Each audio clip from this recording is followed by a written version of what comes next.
Nah, ini jadi beda. Kalau salat syariatnya ada berdiri, ruku yang tidak sujud dengan bacaan tertentu, dengan waktu yang tertentu. Nah, tapi kalau salat dalam pengertian usto, ingat hati kepada Allah.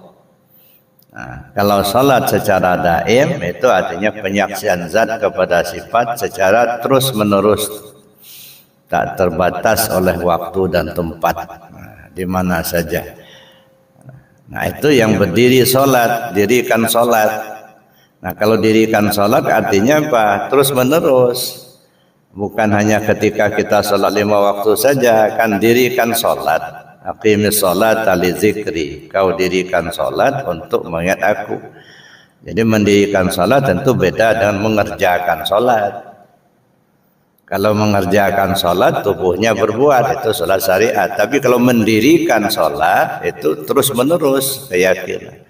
Dan itu yang dinilai. Nah, sehingga ketika kita pahami dalam hadis awwaluma yuhasabu yaumal qiyamah as-shalah, yang pertama kali ditanya pada hari kiamat adalah sholat. Kalau sholatnya baik, baik seluruh amalnya. Kalau sholatnya jelek, jelek seluruh amalnya. Nah, sholat yang mana? Tentunya ketiga-tiganya jadi penilaian syariat, wusta dan daim. Tapi intinya ada apa? Pendirian kita tentang sholat atau mendirikan sholat itu terus menerus. Nah, so kalau kita sudah bisa melaksanakan ya, penyaksian zat kepada sifat secara terus menerus, rasanya tidak ada kesempatan untuk berbuat tidak baik, gitu ya. Nah, kalau sudah tidak pernah kita lakukan yang jelek atau yang maksiat tidak pernah kita lakukan lagi, akibat daripada kita mendirikan sholat secara terus menerus itu udah jelas, itu artinya sholat itu sebagai tolak ukur penilaian terhadap seluruh amalan. Bapak Ibu yang saya hormati, pada pagi hari ini kita coba melihat hubungan sholat itu dengan diri kita ini apa. Nah, karena sholat itu sendiri sebenarnya bukan untuk Allah. Allah nggak butuh sholat kita. Ya, tunggang-tunggi lah kita sholat seumur hidup, itu Allah nggak untung. Tak pernah sholat kita juga Allah nggak rugi. Jadi Allah tidak mengambil manfaat daripada ibadah yang kita lakukan. Mau sholat kita Allah nggak untung, nggak sholat kita juga Allah nggak rugi. Maka sholat itu bukan untuk Allah. Ya. Untuk siapa kalau bukan untuk Allah? Ya untuk diri kita sendiri. Mana buktinya bahwa sholat itu untuk diri kita sendiri? Mari kita lihat ya secara sejarah kaitannya dengan diri kita. Dalam kajian tasawuf itu ya, salat itu munculnya daripada alhamdu. Jadi alif lam ha mim dal. Nah, kenapa munculnya dari alhamdu ini? Dalam sejarahnya ketika Adam alaihissalam sudah diberikan ruh ya, artinya sudah dimasukkan ruh oleh Allah Subhanahu wa taala, apa yang terjadi? Yang terjadi bersin. Lalu dia mengucapkan alhamdulillah. Itu satu, ingat Allah. Jadi begitu hidup ingat Allah, enggak ingat yang lain. Nah, setelah dia mengucapkan alhamdulillah, kemudian dia berdiri dengan mengucap Allahu Akbar. Nah, itu satu. Nah, kemudian bagaimana kaitannya dengan sejarah ya salat itu, kemudian kaitannya dengan diri kita. Kalau kita lihat zuhur misalnya, kita mulai dari salat zuhur. Aqimis salat liduluki syamsi ila wasaqil laili wa qur'anal fajar. Dirikan salat mulai tergelincir matahari. Ya, aqimis salat liduluki syamsi ila wasaqil laili, sampai pertengahan malam. Nah, salat dari tergelincir matahari sampai pertengahan malam itu ada zuhur, ada asar, ada maghrib, ada isya. 4. Wa Qur'anal fajar, tambah satu lagi Qur'an fajar itu salat subuh. Salat zuhur ini dinisbahkan kepada sejarahnya Nabi Ibrahim alaihissalam. Maka disebutlah salat zuhur itu mengangkat padanannya dengan cerita Nabi Ibrahim, atau disebut salat zuhur salatnya Nabi Ibrahim. Nah, kenapa salat zuhur itu salatnya Nabi Ibrahim alaihissalam?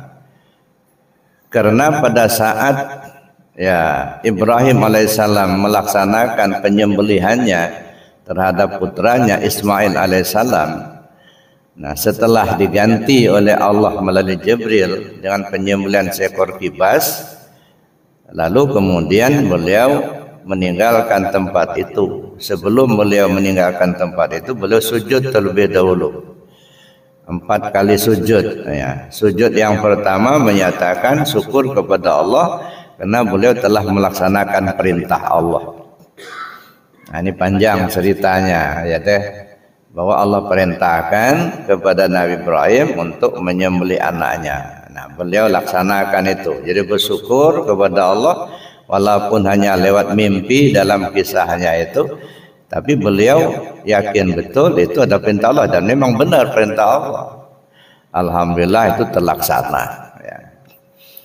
Kemudian sujud yang kedua bersyukur kepada Allah karena beliau tidak terperdaya oleh tipu daya iblis. Kan ketika beliau membawa Ismail alaihissalam ke arah Mina untuk disembelih, nah yang digodanya Ibrahim alaihissalam. Ibrahim, apa kau enggak sayang sama anakmu, satu-satunya anakmu, kok mau disembelih? Ibrahim tahu betul kalau itu adalah iblis, lalu dilemparlah dengan batu. Kemudian digoda pula Siti Hajar. Bu, kamu tahu enggak suami kamu itu bawa anak kamu itu mau dipotongnya. Cepat-cepat jangan sampai terjadi penyembelihan. Siti Hajar tahu betul kalau itu iblis, diambilnya batu dilempar pula. Lalu Ismail pun digoda. Ismail, kau tahu enggak kau itu dibawa ayahmu mau disembelih, lari aja kamu. Nah, Ismail pun tahu kalau itu iblis, diambil batu dilempar. Nah, maka terjadilah kemudian yang kita lakukan ketika ibadah haji, Jumratul Ula, Wusta dan Aqabah. Itu mengambil padanan dari itu.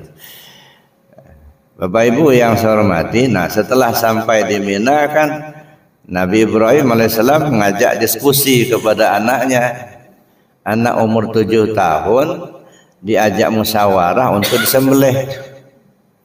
Ya bunayya inni ara fil manami anni azbahuka fandur madza tara. Nah, ayah semalam bermimpi ayah disuruh menyembelihmu. Coba Ananda pikirkan dulu bagaimana pendapatmu. Anak umur 7 tahun diajak berpikir untuk disembelih. Untung masa itu kan belum ada HAM, Pak. Kalau zaman sekarang ada HAM itu pelapor polisi. Nah, ini kekerasan rumah tangga. Bapak Ibu yang saya hormati, pendek cerita dilaksanakanlah penyembelihan itu. Ternyata setelah 3 kali dilakukan, pedang yang dipakai untuk menyembelih Ismail itu tidak mempan untuk mengiris kulitnya Nabi Ismail. Sampai terjadilah ketiga kalinya, akhirnya Jibril pun datang membawa seekor kibas sebagai pengganti daripada korbannya Ismail alaihissalam. Akhirnya kibas itulah yang disembelih, itu ceritanya.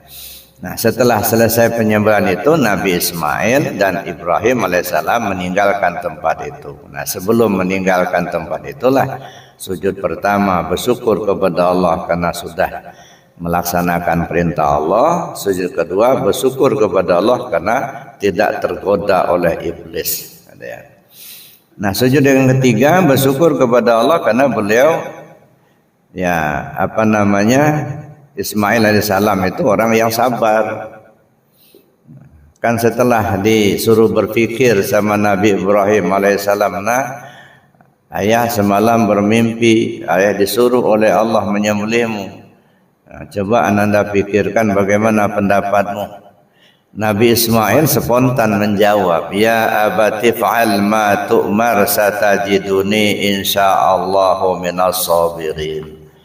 Ayah, kalau itu perintah Allah, laksanakan ayah, mudah-mudahan Anda sabar. Ini Bapak Ibu yang saya hormati, ya coba tolong itu.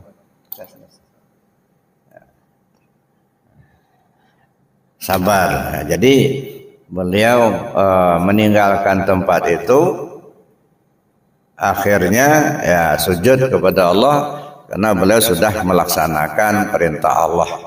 Kemudian bersyukur karena tidak tergoda oleh iblis dan bersyukur kepada Allah.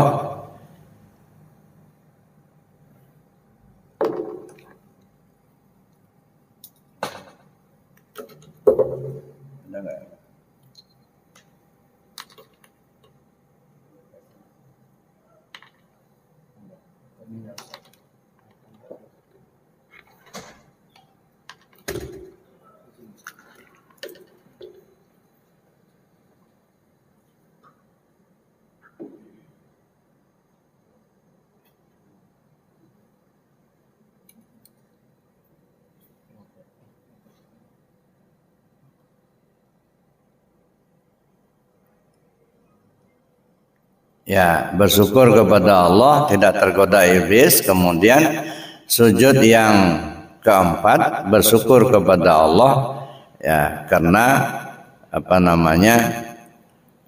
diganti oleh Allah dengan seekor kibas. Jadi ada penggantinya. Jadi 4 kali sujud. Makanya sholat zuhur itu 4 rakaat.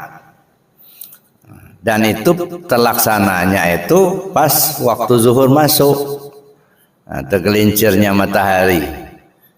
Makanya salat zuhur itu dinisbahkan kepada Nabi Allah Ibrahim alaihissalam. Nah, kemudian kenapa 4 rakaat? Ada hubungannya dengan diri kita. Maka saya katakan tadi salat itu bukan untuk Allah tapi untuk diri kita. Mana buktinya salat itu untuk diri kita?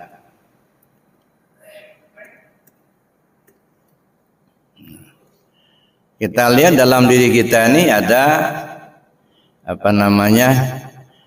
ada 2 tangan, ada 2 kaki. Dalam diri kita ini kan ada tangan dan kaki. Jadi 2 tangan, 2 kaki. 1. Makanya menurut sebagian ulama tasawuf, kenapa 4 rakaat? Ya, karena ada hubungannya dengan sujud yang dilakukan oleh Nabi Ibrahim alaihissalam ketika menyembelih putranya. Nah, karena sholat itu untuk diri kita, mana kaitannya dengan diri kita? 2 tangan dan 2 kaki. Jadi kalau kita tidak melaksanakan sholat zuhur, ya dah, sama saja kita memotong 2 tangan 2 kaki kita jadi undel-undel. Jadi itu artinya menunjukkan diri kita itu sendiri. 1. Yang kedua, sholat asar. Sholat asar itu dinisbahkan kepada sejarahnya Nabi Yunus alaihissalam. Maka disebutlah sholat asar itu sholatnya Nabi Yunus. Nah, kenapa disebut sholatnya Nabi Yunus? Kita tahu dalam sejarah bahwa Nabi Yunus itu mendakwahkan agama Allah itu di tempatnya atau di negerinya sudah sedemikian lama tidak ada yang merespon. Nah, akhirnya beliau kesal, akhirnya pindah.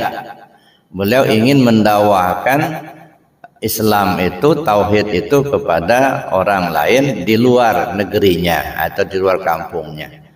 Tapi beliau belum ada perintah. Nah, jadi beliau berangkat sendiri, tidak nunggu perintah Allah dulu gitu. Nah, sedang kalau Nabi Muhammad dulu ya hijrah itu nggak mau, dia hijrah sebelum ada perintah hijrah. Nah, dan Nabi Yunus ini enggak, dia inisiatif dia sendiri untuk mendakwakan Islam ke tempat lain. Nah, akhirnya beliau berangkatlah meninggalkan kampungnya atau negerinya, pergi ke tempat lain dan naik kapal untuk ke sebuah pulau, mendakwahkan Islam itu di situ. Nah, di tengah laut ya ternyata kapalnya oleng. Nakhoda kapal memprediksi ini beban harus dikurangin. Nah, sehingga barang-barang di kapal itu sudah dibuang semua. Tas-tas sudah dibuang semua, ya dah. Masih juga oleng. Akhirnya nakhoda kapal minta supaya salah satu penumpangnya dibuang. Karena tas-tas sudah dibuang semua ini masih oleng juga, khawatir tenggelam semua nanti. Maka penumpangnya harus dibuang salah satunya. Nggak ada yang mau, ya. Karena memang harus dibuang, itu perintah nakhodanya. Akhirnya diundi. Dan lalahnya yang keluar undian itu Nabi Yunus. Nah, siapa yang keluar undinya, nah, dialah yang dibuang. Nah, akhirnya dibuanglah Nabi Yunus, itu ya. Begitu dibuang ke laut, akhirnya dimakan, ditelan sama ikan nun. Ya, untung ditelan Pak, kalau dipunya habis.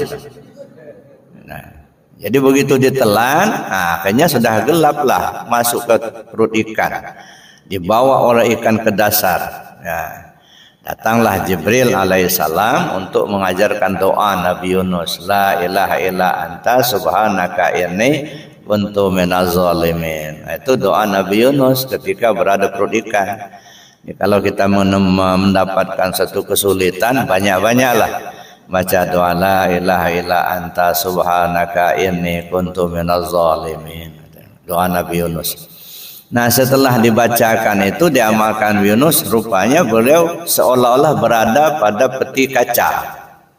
Nah, jadi beliau melihat semua yang ada di luar itu, nah, seperti berada di peti kaca. Dan ikan itu lemas.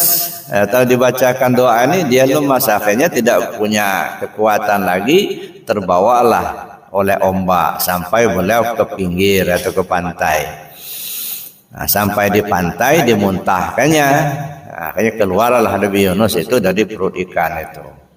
Ya, begitu sudah dimuntahkan, ya namanya sudah berapa hari di perut ikan, nggak makan, nggak minum, terkurunglah di situ, gitu kan, lemas, gitu ya. Begitu sudah pagi, di sekitar tempat Nabi Yunus dimuntahkan ikan itu ada penggembala kambing, ya, ada seekor kambingnya itu yang sedang punya anak kecil. Nah, lalu kemudian sudah berapa hari, sudah 3 hari gitu ya. Rupanya si kambing, anak induk kambing itu datang ke Nabi Yunus untuk ngenenkannya. Nah, ketahuannya itu sudah 3 hari karena apa namanya, si penggembala kambing ini mulai menghitung kambingnya, kurang 1. Ya, jadi di mana 1? Carinya 1. Yang satu itulah yang induk kambing yang masih punya anak kecil itu. Anaknya ditinggal, induknya sudah nggak ada. Nah, akhirnya ya kewalahan lah si tukang gembala ini, dicarinya, ketemu, rupanya sedang ngenen Nabi Yunus. Nah, jadi sudah 3 hari, rupanya begitu datang si induk kambing tadi, langsung dia menemui Nabi Yunus ngenennya. Nanti mau pulang sore itu dia pergi juga ngenenkan dulu. Jadi 2 kali sehari. Begitu datang pagi itu dinenkan, sorenya juga begitu sampai 3 hari. Nah, setelah dicari sama penggembala kambing itu, dilihatnya kambing itu lagi ngenen Nabi Yunus gitu. Nah, sudah 3 hari itu Nabi Yunus sudah punya kekuatan. Nah, akhirnya dibawalah oleh penggembala kambing itu pulang. Nah, karena sudah bisa diajak ngobrol begitu ya. Nah, sebelum Nabi Yunus alaihissalam meninggalkan tempat itu, beliau sujud dulu.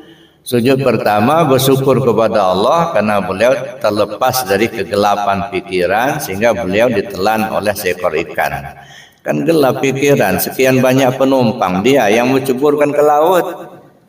Nah, undian keluar, dia pula yang akan diceburkan. Akhirnya diceburkan betul ya. Sebelum diceburkan ke laut kan gelap pikiran itu, nggak menentu. Nah, jadi alhamdulillah Allah melepaskan kegelapan pikiran itu. Itu sujud pertama, bersyukur kepada Allah. Syukur yang kedua ya, sujud kepada Allah karena beliau bersyukur terlepas dari bahaya maut yang terkubur di perut ikan. Dan berhari-hari itu di perut ikan. Ya, alhamdulillah lepas dari perut ikan. Sujud yang ketiga, bersyukur kepada Allah keluar dari laut yang dalam. Karena dibawa oleh ikan ke tengah lautan, ke dasar lautan, pada akhirnya ya terdampar di pantai. Bersyukur pada Allah bisa ke pantai. Sujud yang keempat, bersyukur sehingga beliau punya kekuatan dan sehat kembali. Nah, 4 kali sujud itu dilaksanakan pada saat waktu asar, sebelum dibawa oleh pengembala kambing itu pulang ke rumahnya apa namanya, pengembala kambing tadi. Ya, itu makanya disebutlah sholat asar itu sholatnya Nabi Yunus. Apa hubungannya dengan diri kita? Nah, diri kita ini ada 2 mata, ada 2 telinga. Mata kiri kanan, telinga kiri kanan. Itu menunjukkan diri kita apa namanya, 2 mata, 2 telinga. Nah, itu isyaratnya kepada 4 rakaat di dalam sholat asar gitu ya.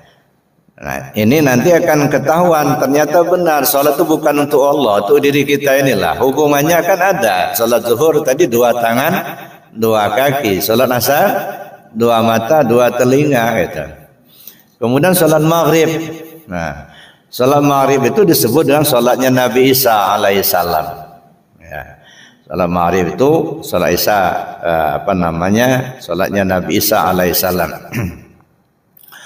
Kemudian apa hubungannya dengan diri kita? Itu mengisyaratkan 2 lubang hidung dan 1 mulut. Ini kalau kita tidak melaksanakan sholat maghrib itu sama aja menutup lubang hidung dan mulut kita.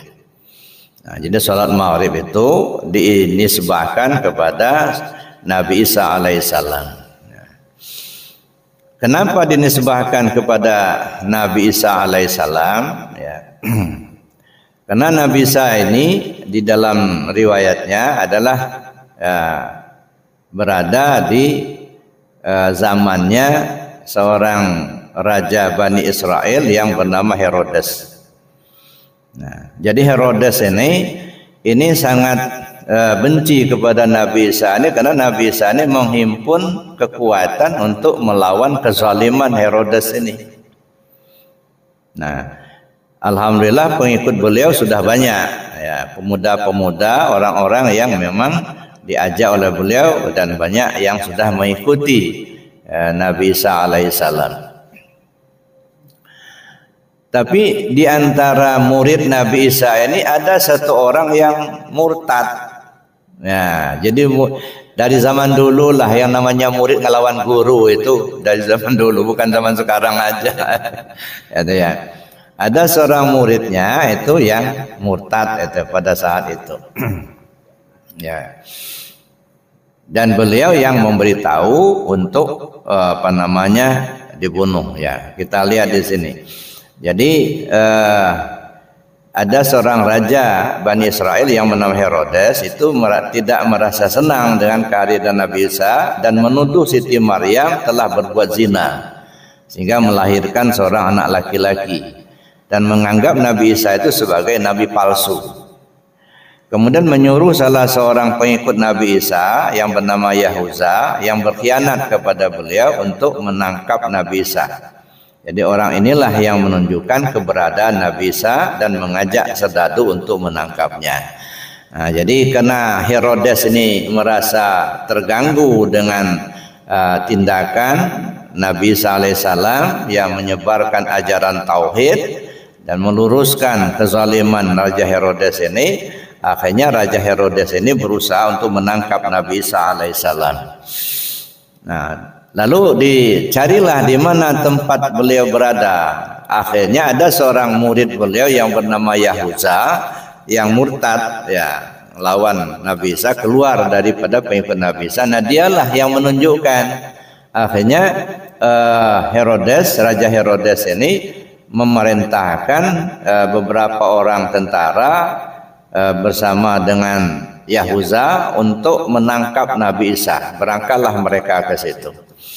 Nah, di perjalanan sebelum mereka sampai, Jibril datang menemui Nabi Isa alaihissalam, ngasih tahu